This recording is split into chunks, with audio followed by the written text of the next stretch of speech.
back to Braintree Today. I'm Martha Constantinidis and you're watching BCAM TV. Now we'll be getting into our latest stories from the week. On Thursday, the Supreme Court blocked the Biden administration from enforcing its vaccine or test requirements for large private companies, but allowed a vaccine mandate to stand for healthcare facilities that accept Medicare or Medicaid payments. This ruling came 3 days after the Occupational Safety and Health Administration's emergency measure for businesses started to take effect. The mandate required that workers at businesses with 100 or more employees get vaccinated or submit a negative COVID test weekly to enter the workplace. It also required unvaccinated workers to wear masks indoors at work. In their dissent, the court wrote, quote, "In the face of a still raging pandemic, this court tells the agency charged with protecting worker safety that it may not do so in all the workplaces needed," end quote. Now, President Biden is calling on states and businesses to step up and voluntarily institute vaccination requirements to protect workers, customers, and the broader community. On Tuesday morning, Governor Charlie Baker's administration announced updated recommendations for Massachusetts residents exposed to or infected with COVID-19.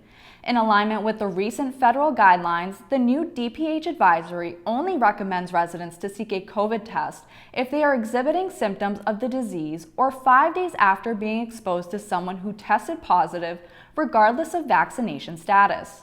As many testing sites around Massachusetts continue to be plagued by long lines and wait times, Baker stressed that a rapid COVID-19 test result does not need to be confirmed by a PCR test. The new guidance comes as Baker also announced on Tuesday that the state has acquired 26 million additional rapid antigen tests that they plan to distribute on a rolling basis to K-12 schools and child care centers through the end of March. Massachusetts health officials also announced on Tuesday that more than 82,000 new breakthrough COVID-19 cases were reported over the past week, nearly doubling last week's total. In the last week, in total, 82,466 new breakthrough cases were reported, with 644 more vaccinated people hospitalized. It's an 83% increase in the rate of new breakthrough cases in Massachusetts from the last week, where the state saw a little over 45,000 new COVID infections in vaccinated people. The new report brings the total number of breakthrough cases to just over 262,000 and the death toll among people with breakthrough infections to 1,054. As a reminder, a breakthrough infection is when a vaccinated individual tests positive for COVID-19. Although positive cases of COVID have skyrocketed recently, local epidemiologists are cautiously optimistic that the peak of the latest COVID surge may be behind us. Samples of wastewater that are taken from the Deer Island treatment plant 3 times a week have shown a decrease in the presence of COVID in the water. In early December, the levels of COVID in wastewater began to go up, indicating the current surge was on the way. But this week, the numbers are trending in the opposite direction. Dr. Paul Sachs, professor of medicine at Brigham and Women's Hospital and Harvard Medical School, said, quote, "I was very encouraged by the downtrend because it wasn't just one day. It was actually several days in a row," end quote. He has closely followed wastewater data over the course of the pandemic as an indicator of just how prevalent COVID is in the community. Sachs said he is cautiously optimistic, tracking the downward trend over the last several days. The state is still monitoring and reporting health trends as cases continue to grow.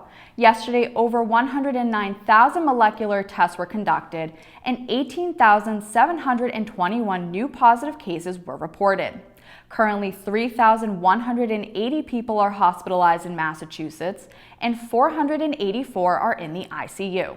36 new deaths were also reported. The town of Braintree will also continue to monitor COVID data from the state. Since Friday, December 7th, Braintree Town Hall reported 648 new COVID-19 cases. The Town Hall website currently shows 8,186 positive cases in total. There have been no new fatalities reported in 9 months, keeping Braintree's total deaths at 136. Thanks for watching Braintree Today. We'll be right back with more after the break. The COVID-19 vaccine is an important tool to protect yourself and your loved ones against COVID. Getting the vaccine can help us get back to doing the things we love most. Trust the facts. Get the vax. Welcome back. During Monday's meeting, the Braintree School Committee postponed much of its agenda because 2 of its 7 members were not wearing masks. This happened on the day the state's education department extended the requirement that masks be worn inside school buildings, and because Monday's meeting was held at East Middle School, the state's mask mandate applied to school committee members.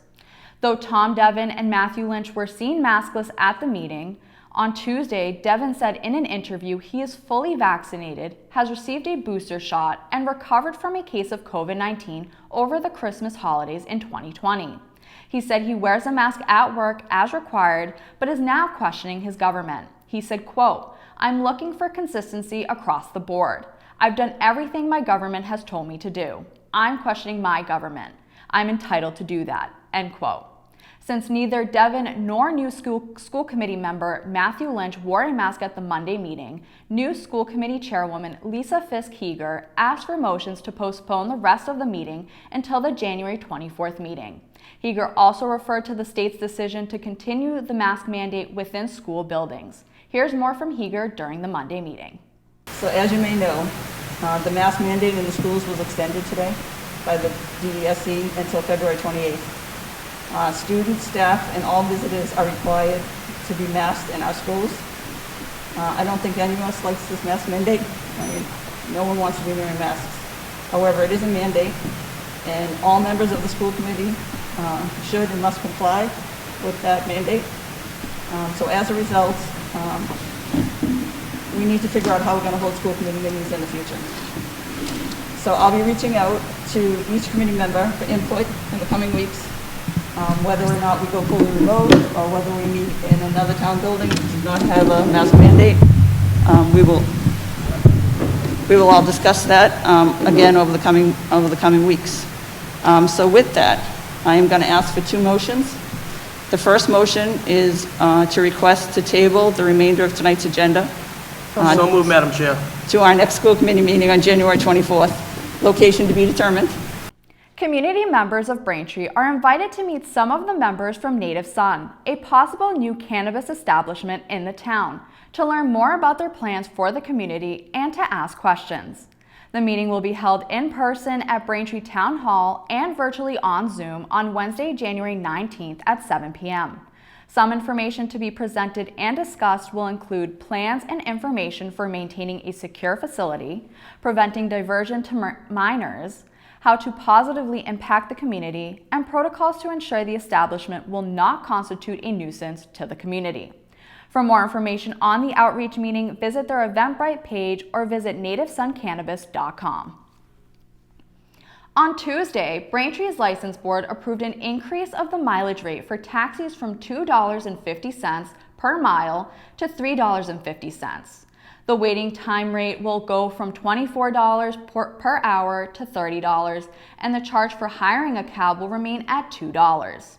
The increase, which was requested by 4 of the town's taxi companies, Town Taxi, Liberty Cab, Checker Cab, and Tower Taxi, is the first since 2005. In a letter to Chairman of the License Board, Town Clerk James Casey, they wrote that Braintree taxi rates are the lowest in the area and have not kept pace with the rising costs of the operation. The new rates are scheduled to go into effect on February 10th. On Thursday, January 13th, Braintree AmeriCorps honored former Town Councilor Henry Hank Joyce with the Town of Braintree Reverend Dr. Martin Luther King Peacemaker Award. Joyce was one of the original members of the Town Council representing District 4 from 2008 to 2014. He is a past member of the town's Parks Commission and is the chairman of the town's Elder Affairs Advisory Board. Joyce has also been an active member of the Knights of Columbus and the Braintree Rotary Club, and has been a director of the Braintree Babe Ruth Youth Baseball League and served several terms as its president.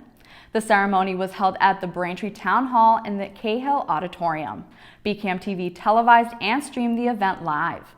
You can now catch the ceremony on our government channel, Comcast Channel 8, and Verizon Channel 26, and on our YouTube channel at youtube.com/BCAMTV.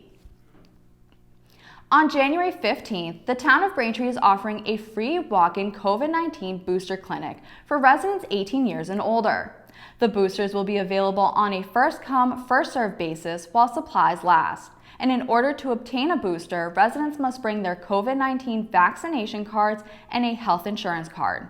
The clinic will run from 9 a.m. to 1 p.m. at the Department of Elder Affairs, located at 71 Cleveland Avenue in Braintree. You can join the Braintree Recreation Department at the TD Garden to see the Celtics take on the Charlotte Hornets on Wednesday, January 19th. You'll be able to take in all the action from the new balcony bar section high above the courtside. Tickets are $80 each and include round-trip transportation to and from Braintree Town Hall. To reserve your tickets, call the Braintree Recreation Department at 781-794-8901.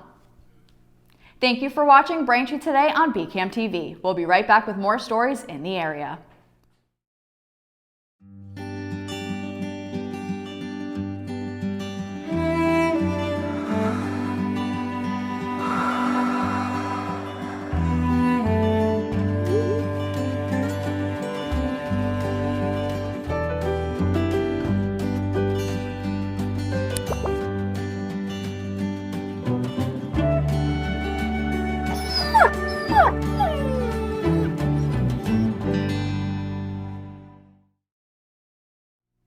Welcome back to Braintree Today. Now let's get right into more stories.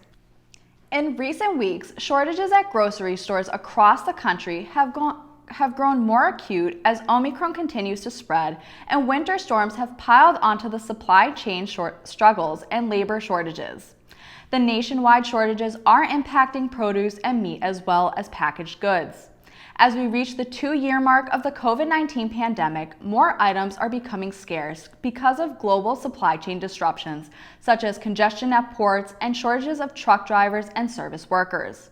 And now these scarcities due to pandemic trends are even more exacerbated by Omicron, along with some weather-related events such as snowstorms in the Northeast and wildfires in Colorado. While some items are harder to find, many also cost more with rising inflation. The Labor Department said Wednesday that last year the Consumer Price Index jumped 7%, the fastest pace since 1982. That's up from 6.8% annually in November. Ben Downing announced Tuesday that he is ending his campaign for Massachusetts governor, saying his campaign hadn't raised enough money to carry on. With Downing out, the Democratic field currently consists of Harvard political theorist Danielle Allen with about $386,000 and State Senator Sonia Chang Diaz with nearly $200,000. Attorney General Maura Healey is expected to enter the race soon and would be immediately considered the Democratic frontrunner if she does, as her poll numbers are consistently strong. And according to state filings, she currently has $3.3 million cash on hand. U.S. Secretary of Labor Marty Walsh is also expected to enter the race, but has not officially done so. As for Republican runners, former State Representative Jeff Deal is seeking the Republican nomination and has the endorsement of former President Donald Trump. Attorney General Maura Healey announced Thursday that the National Student Loan Corporation, Navient, has agreed to forgive $41 million in private loans for Massachusetts student borrowers. Navient is a national company based in Delaware, formed in 2014 when Sallie Mae split into 2 entities. Healey said Navient steered student loan borrowers into forbearance agreements that added to their debt instead of counseling them on income-driven repayment plans that would have lowered their monthly payments. Healey tweeted, quote, "Students should not pay for Navient's mistakes," end quote. The settlement will see Massachusetts receive $6 million, including $2.2 million in restitution for more than 8,300 federal loan borrowers in Massachusetts, along with $41 million in private loans for 1,523 borrowers in Massachusetts forgiven. Healey held a press conference on Zoom to discuss the settlement and shared some of the details online before the briefing. Healey mentions, quote, "This settlement brings us one step closer to healing our broken student debt system," end quote. The American Red Cross blood donation supply is critically low, and the shortage is being compounded by the ongoing challenges of the coronavirus pandemic. And so, in an effort to get more donations, the organization is asking people to strongly consider donating in the new year. The organization is offering blood and plasma donors the chance to win tickets to the Super Bowl and a home theater package. People who give blood or plasma during January will automatically be entered to win 2 tickets to Super Bowl 56 in Los Angeles, California. The package includes round-trip airfare, entry to the official NFL tailgate event, and 3-night hotel accommodations, plus a $500 gift card for other expenses. Additionally, January donors will be entered for the chance to win a home theater package. There are a few Red Cross blood drives coming up in the area, including on January 25th from 12 p.m. to 5 p.m. at the Blue Cross Blue Shield in Quincy, and on January 31st from 1 p.m. to 7 p.m. at the Quincy Sons of Italy. For more information, you can visit redcrossblood.org. Thanks for watching Braintree Today. We'll be right back with more in entertainment. When the COVID pandemic began, scientists had been studying similar viruses for years, so they had a head start creating this vaccine.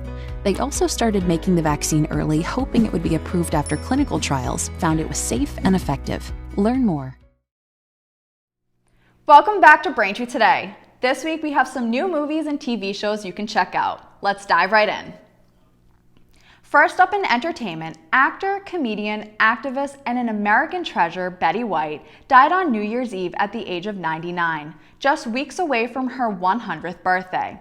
Originally planned for her birthday celebration, national screenings celebrating the life of Betty White will play in 900 theaters, including 2 in and near Braintree, on January 17th. Originally titled Betty White 100 Years Young, A Birthday Celebration, now renamed Betty White, A Celebration. The documentary examining White's 8-decade career includes what is now White's final on-screen interview, as well as tributes from many actors and friends. Tickets are now on sale for screenings scheduled for 1 p.m. and 7 p.m. at AMC Braintree and the Randolph Showcase Cinemas. Next in entertainment, for shows to watch this week, Season 2, Episode 1 of Euphoria came out last Sunday. Euphoria follows the troubled 17-year-old Rue, a drug addict fresh from rehab with no real plans to stay clean. Zendaya, who plays Rue, says Season 2 is far more emotional than the first season. She told Teen Vogue, quote, "It's going to be hard and it's going to be devastating sometimes," end quote. You can watch Season 2 of Euphoria on HBO and HBO Max. And finally in entertainment, Harry Potter 20th Anniversary Return to Hogwarts is a must-watch for Harry Potter fans. Daniel Radcliffe, Rupert Grint, and Emma Watson joined filmmaker Chris Columbus and other legendary cast members as they journey back to Hogwarts to celebrate the 20th anniversary of the first Harry Potter film. In this documentary, we see interviews and conversations between cast members, along with some rare behind-the-scenes footage. You can watch Harry Potter 20th Anniversary Return to Hogwarts on HBO Max. That's all we got for entertainment. Thank you for watching Braintree Today. I'm Martha Constantinides, and that's all we have for news today. Stay safe, and we'll see you next time.